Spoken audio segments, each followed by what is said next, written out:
C'est une pêche rarissime, y compris pour les démineurs de Metz, plus habitués à des opérations terrestres. En une matinée, les plongeurs ont repêché pas moins de 12 obus centenaires dans la Meuse. Là, on est tombé sur des obus de 15 cm allemands, vous pouvez les voir ici. Il y a le modèle court et le modèle long. C'est des obus de la Première Guerre mondiale qui n'ont pas été tirés, donc ils étaient dans un stock quelque part. Et sûrement après-guerre, pour éviter de les laisser en surface, quelqu'un les a pris, les a jetés à l'eau.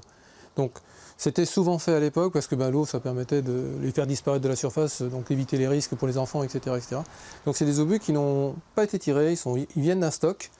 Et bon, donc pour nous c'est une chance parce qu'en fin de compte les sécurités sont encore en place.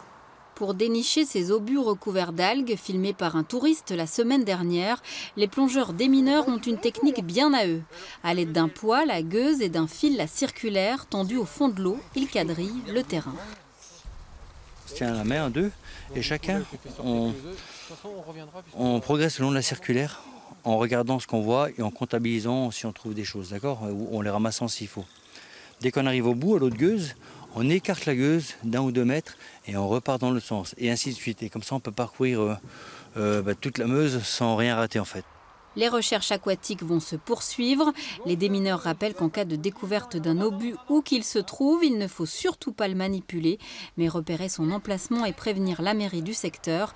Les obus de Civry-sur-Meuse seront quant à eux envoyés sur un terrain militaire dans l'Aisne pour destruction.